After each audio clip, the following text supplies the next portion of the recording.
Well, start of an afternoon of clearing the ivy. I can't breathe. It's so dusty in there, setting my asthma off. But I'll show you how far I've got. Not very far. I've had to cut the wire in half. And Mark took his wire cutters back into the garage. So I've used my secateurs. The wire's that old and that brittle. It just snapped when I used my secateurs on it. So that's brilliant. So I've had to cut it in half down the middle. Because I can't get it, couldn't get anything away from the fence. It's all tangled and a mess. I'll show you and you'll know what I'm talking about. So, if we go in here, this is the first time I've seen this fence since we moved in. Never seen this part of the fence at all. I think it's about getting ready for a new one by the looks of it. It's a right mess.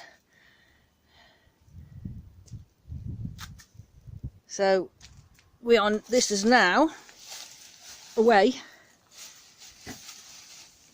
Mark had to go and chop the roses instead of the nastiness, the ivy. Let me show you. This is where I've cut the wire. This wire is fastened to the fence for this stupid stuff to grow up. The man that put this in must have been stupid.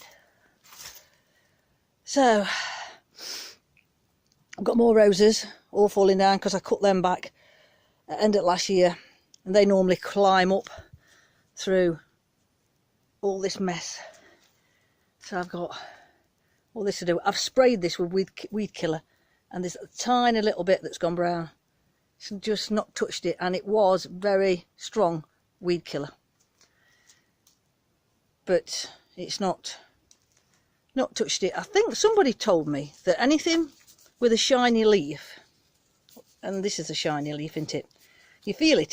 It feels more rubbery than a leaf. The weed killer can't penetrate. So that's somebody. Sorry, I've just got a fly in my mouth. That's what somebody told me, and I'm beginning to think that it's true, because weed killer won't touch it. Not even the ones that you put spot on and straight onto the, you rub it onto the leaves and it's supposed to go down to the roots. Don't touch it. So we've got all that lot to shift. Roses as well. Roses are coming out, the lot's coming out. Half an hour later, and I'm totally out of breath. But we have a fence. Look at that. Mark's going to have a fit when he comes home. Because I'm going to say to him, you know why I'm away next week, don't you? Can you get this lot all to the tip? Excuse me. But sweat is dripping off me. I'm absolutely shattered. But I'm getting there. Probably about another hour since the last time I videoed. I'll show you if I can breathe long enough to get up and show you. This is from where I'm sat. This lot is all down, except for the very bottom of the wire is buried into the soil. So that's the job for my husband. Just got to finish getting that one down. So I'll get a bit closer. It's nearly there. I've nearly freed it from the top there. So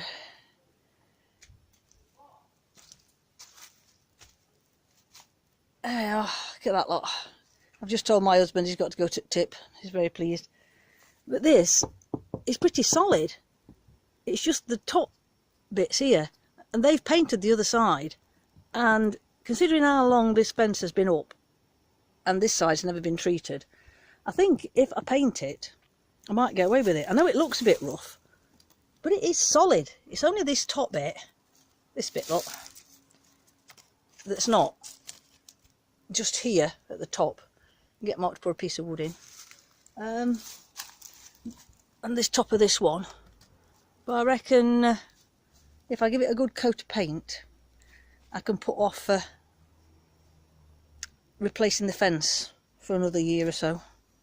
So I'm just going to work on that last bit and then I'm packing up for the day. I've got some potting up to do as well for some perennials that come next year that I need to get in my little greenhouses.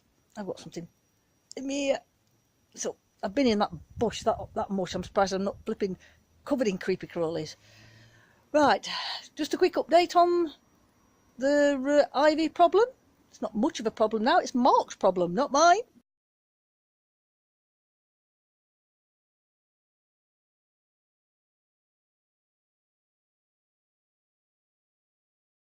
So thanks for watching. See you next time.